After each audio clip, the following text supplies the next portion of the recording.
This is the iPhone 14, the new vanilla model in Apple's yearly lineup. Not a lot has changed since last year, and on top of that, the gap between the iPhone 14 and the Pro models is wider than ever. So is this phone still a relevant choice? I'm Will for GSM Arena, and let's find out in our full review.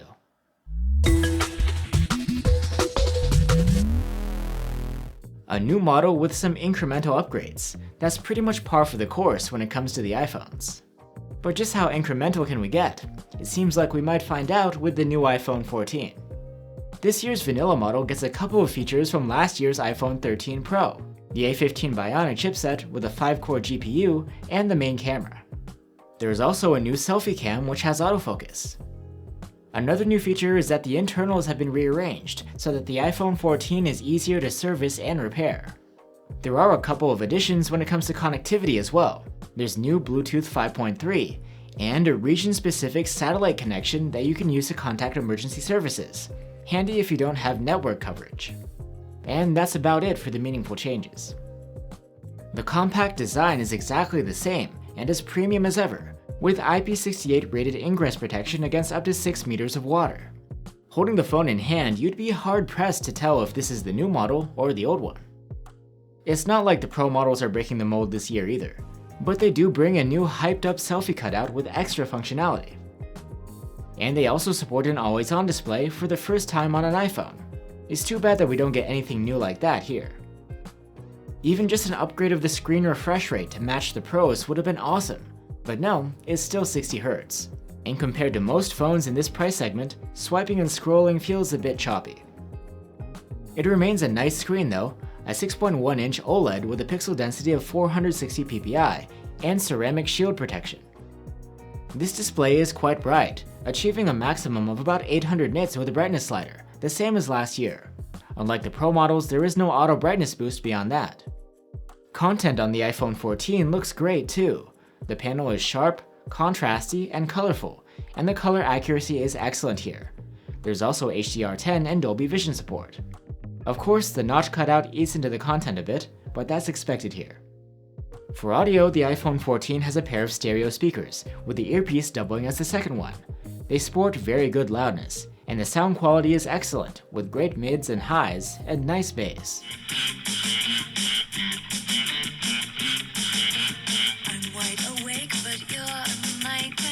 And for storage, you get your choice of 128, 256, or 512 gigs on board. Last year's iPhones ran on the A15 Bionic chipset, but they weren't all the same. The vanilla models had 4 GPU cores, while the Pro models had 5 cores.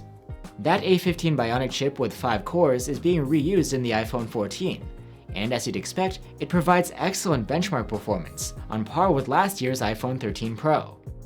There's an edge over the regular iPhone 13 when it comes to GPU tasks, but CPU-wise it's quite similar. And when it comes to thermal management, the iPhone 14 throttles its performance quite a bit with prolonged stress, but does so in a gradual way, without sudden dips that might cause hiccups or lag. The iPhone 14 has a 3,279 mAh battery capacity, as opposed to 3,240 in the iPhone 13. It's basically the same thing. We did, however, measure an increase in the screen on time with the iPhone 14, but the overall endurance rating was similar at 90 hours. Once again, there is no charger bundled with the new iPhones, and you'd have to get your own.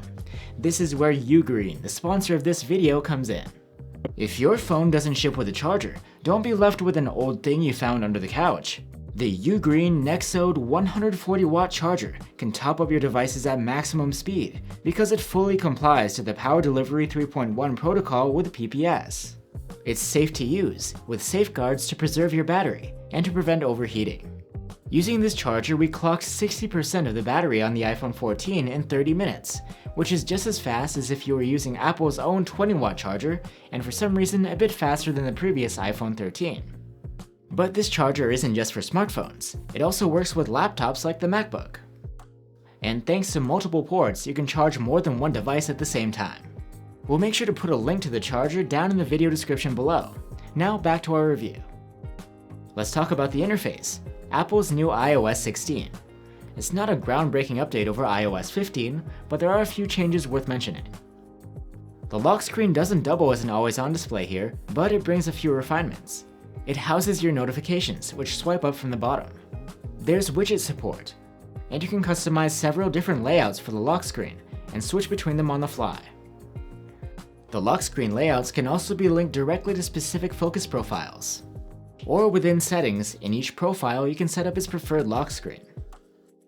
The focus profiles are already there to filter your messages and notifications, but now they can even connect to your mail and messaging apps to filter them right from the source. And plenty of apps have seen upgrades, including FaceTime and the Wallet app, among many others. Finally, let's go over the cameras. The 12 megapixel main cam is the same as the iPhone 13 Pros, and compared to the vanilla 13, has a brighter aperture and larger pixels. The 12 megapixel ultra-wide cam is identical to the one on the previous model.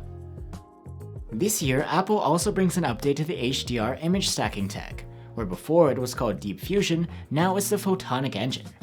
Anyway, in daylight, the 12 megapixel photos from the main cam are great, and typical for an iPhone. There's plenty of detail, low noise, and natural looking colors. The dynamic range is good, but not too wide. As we've observed on previous iPhones, fine details like foliage have an unnatural, over-processed look that not everyone is a fan of. And compared to the iPhone 13, the main cameras on both phones produce remarkably similar photos. Portrait shots from the main cam are very competent. The subject detection and separation are nearly perfect, and the background bokeh is convincing. 12 megapixel photos from the ultra-wide camera are pretty wide, and there's a solid amount of detail, good contrast, and accurate colors. Like the main cam, the dynamic range is balanced but not too wide. Unlike some of the other recent iPhones, there's no autofocus on this camera, and that means you can't use it to shoot macro close-ups. When shooting with the main cam in low light conditions, an automatic night mode will kick in, and it generally does a great job. The photos are clean looking and detailed, with well-controlled light sources. Dark areas also contain plenty of detail as well. Despite having a brighter main camera lens and the new Photonic engine, the iPhone 14's low-light photos are very similar in quality to those from the iPhone 13. The most notable upgrade was that the overall capture time was much faster on the new model. Low-light photos taken with the ultra-wide cam also make use of the auto night mode. The images have balanced exposure and nicely saturated colors, but they still remain on the soft and noisy side. On to the 12 megapixel selfies, and they are excellent. The detail level is great, and the skin texture and colors look very natural. There's low noise, and the contrast and dynamic range are praiseworthy too. And the iPhone 14 has phase detection autofocus, which is quite reliable. The iPhone 14 can record video in up to 4K at 60 FPS with any of its three cameras, and all modes also feature an expanded dynamic range thanks to the Smart HDR. 4K videos from the selfie cam are awesome. They're very clean and detailed, with nice looking textures and skin tones. The stabilization could be better, but the bigger bumps and shakes are still handled well. 4K videos from the main camera are excellent. There's plenty of detail, vibrant yet true to life colors, and solid dynamic range. We have no complaints whatsoever. The 4K videos from the ultra-wide camera are equally brilliant. They excel in everything and have to be among the most detailed we've seen as far as ultra-wide cameras go. The iPhone 14 has excellent stabilization all around. There's optional EIS for all of its cameras, and the main one also gets the benefit of OIS. Plus, there's a new action mode, which offers an extra smooth effect at the cost of some resolution and a narrower field of view. It does a splendid job. So that's the iPhone 14. You get a compact form factor and the high quality you expect from an iPhone. And that pretty much sums it up actually. There is autofocus on the selfie cam now, which is nice, but the other changes are small and hardly noticeable.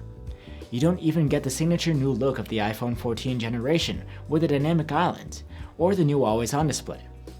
Overall, I would call the iPhone 14 more of a refresh than an actual upgrade. And while it is a great phone, you can save some money by getting the iPhone 13 without sacrificing that much. Thanks for watching guys, and see you on the next one.